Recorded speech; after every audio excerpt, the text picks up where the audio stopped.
Hey everyone, it's Aaron and Alex here in sunny Phoenix. Although we have now hit 50, 60 degree temperature. I think I woke up to 45 degrees. That's freezing for us guys. So Desert blood, came out of the blue. We were in 90s last week. It just woke up. And so, but hey, you know what? Aaron and I were talking and, looking and reflecting on the changes in the market. And well, you know what? Our president of KW, Mark King, came to mind as we were talking of like, and we've just spent 15 years in this speed-based market. And now here we are in a skill-based market, right? We need to improve our scripts, our lead gen, our appointments. We just got to get better overall. And right. And this isn't a market that many of us haven't been needed to be in. I mean, NAR said 75% of agents have never experienced a buyer's market. Right. And so Aaron and I said, hey, what could we do in our next video to you guys, our referral partners, to help you guys improve your business, even if just 1%. And so the first thing that came to mind, I don't know if you guys have seen this. You guys know Maps Coaching, indigenous coaching company to KW. Marty Miller, known for his 66-day challenge videos for Command, started a new series called 66 Conversations. We found the playlist on YouTube, and we're going to share that with you here below or above, one place or another, but the link to that playlist for you guys. All right. And so every day he partners up with a brand new Maps coach, and they handle a current market objection. And lots of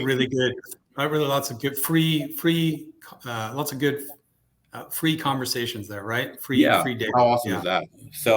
So I thought it was awesome not only to be able to read it, right? Like just read something off a piece of paper, the fact that they were doing these live on YouTube, I thought that was massive, right? So we'll be sure to share that with you guys. And then number two, separate from these, hey, you've heard this before, probably, especially if you've been attending some shift trainings. Hey, be the news for your database. Aaron's been doing such a great job on that. Aaron, do you mind sharing a few things you've been kind of doing in your newsletter? Because I've absolutely loved them. Yeah, sure. So I've even had feedback for a number of our referral partners asking, hey, where are you getting those the data from? And we're lucky here because we actually have a third-party data analytics company that studies the real estate market called the Cromford Report. So some really good data there, but that's not the only place. I think that's really important here is I've had to change the narrative with my sphere of influence and even prospects moving forward, because all the noise out there suggests it's doom and gloom. And so what does that mean? So pulling on data and facts from these third parties so that I can reference that in conversation. So we're doing just this, sending videos to my clients, referencing these slides that have that are from the third party, right? From a reputable third party, whether it's a CoreLogic, Fannie, Freddie, National Association of Realtors. Exactly. So in using those, so I'm sure many of you are hearing the same conversations that I am, right? Which is, hey, the market's going to crash. I'm not getting into real estate. Hey, rates are too expensive. And I'm just going to wait till they drop. Having data that would suggest that the average real estate rate, interest rate over the past 30 years, 7.6%, something like that. Not that is any consolation, but being able to talk to them about how rates move up and down and show them that it's not as big a shocker in terms of a long-term view as they might be viewing today. So anyhow, it's really helped with improving those conversations. So if you can find those data sources, both nationally and locally, they are great resources in talking to your sphere. And I love that. And Aaron, one of the things that we really wanted to stress on in this video, so take what Aaron has said, right? And that's how you should be having conversations when in your like mass communications, right? Emailing your database as a whole and everything. That's received very well. On the flip side, right, a lot of us, we're talking to our database, we're going after internet leads, open house leads, leads from wherever your best lead sources are. And so I'm going to challenge you guys and extremely stress, be careful on your one-on-one conversations, right? Yes, the interest rate, when we look at the last 30 years, it's right around what the average has been the last 30 years and still technically less. Yes, it's a better time to be able to make an offer on a home. But, and I am bold, but I'm still going to say, but careful, right? Careful what you say on your one-on-one conversations, because what do you want to avoid? Making a lead or a prospect feel stupid, right? And so there's two things you want to do. Number one, acknowledge their fear or concern, right? Hey, I hear you. Yep, rates. I mean, this spike in rates, I get it. I'm in the business, right? I gotta have this conversation on the daily, right? That kind of, make it light, right? And acknowledge it. Number two, now pivot into asking more questions, meaning don't be solution based, be discovery based, right? Instead of saying, hey, no, I mean, the rates, they're fine, look at their last 30-year average. Yeah, you said it, Aaron, right? That's not really a consolation. And all you're doing is saying, hey, you're wrong for having that fear, right? Yeah. Better yet, ask a better question like, hey, tell me, what would an ideal situation look like for you in the market and interest rates, payment wise? What are you looking for, so that I have a good understanding for when that shows up, I can bring it to your attention. And Right? or identify solutions whereby we can actually get you closer to that number.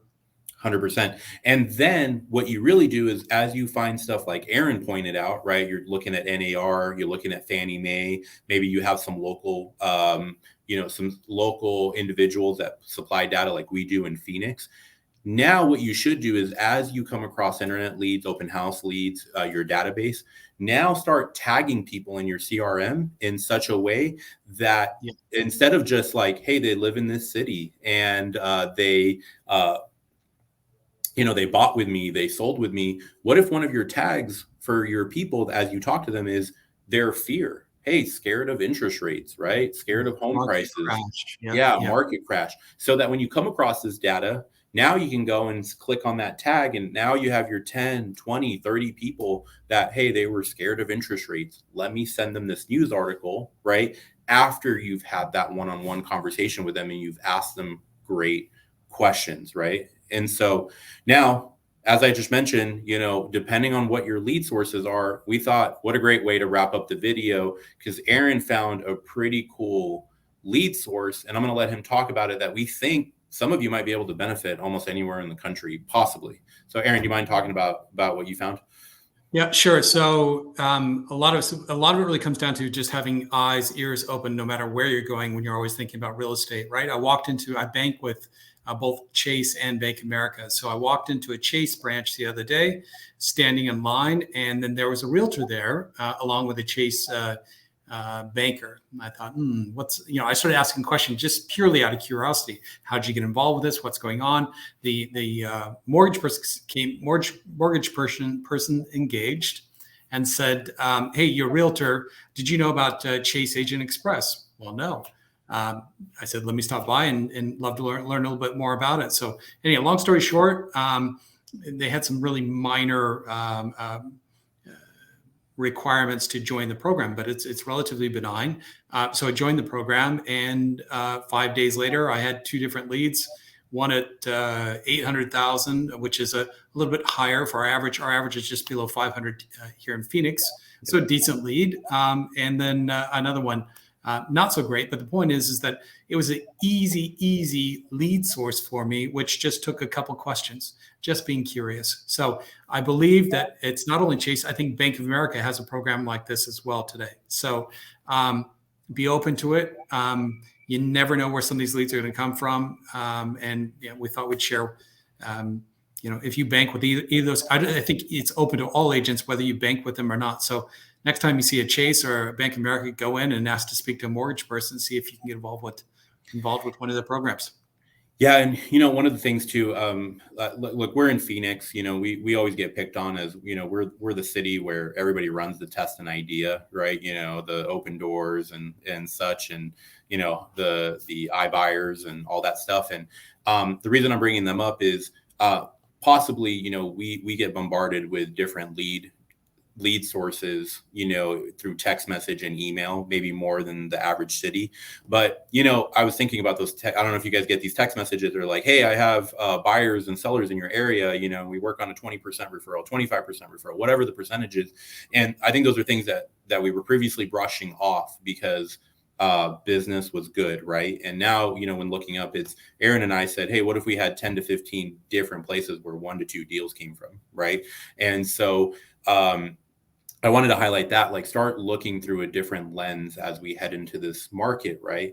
And also, I'm going to throw a little curveball here to you guys. This isn't so much of a lead source, but something that you can bring to your database or your internet leads. But hey, should we be keeping an eye out now for assumable loans out there? People who locked in 2 to 3% interest rates, right? Whenever we took those for granted, right? And now those VA buyers, those FHA buyers have these assumable mortgages. And we just recently worked with one that the VA buyer he needed to go, right? And he had a 3.25% interest rate. It was only a $325,000 home, $350,000. And man, the payment then compared to what the payment would be now for that same purchase price was like an $800 difference. Do you have buyers on the fence that you could move forward and get them under contract because you went and you found them an assumable rate mortgage, whether VA or FHA? And with those, you want to make sure that's the primary residence person you're working with. Most of the times is what those banks are looking for, right? But so start looking again through different lenses, right? We talk about this in Shift, right? All of these new creative and unconventional ways that we can do business, and they're becoming more and more crucial. So that's everything for us today, guys. Aaron, thank you for being on here with me today. And guys, know that we appreciate you taking the time to watch, spending 10, 15 minutes with us to watch this, number one. And number two, for trusting us with your referral clients moving to the Phoenix area. We have appreciated every single one of them and hope you're getting the same feedback from them about their service with us. And if there's anything that we can do, please feel free to reply back to this email. Otherwise, we will see you guys in November. Thanks so much, guys. Have a great day. See ya. Later.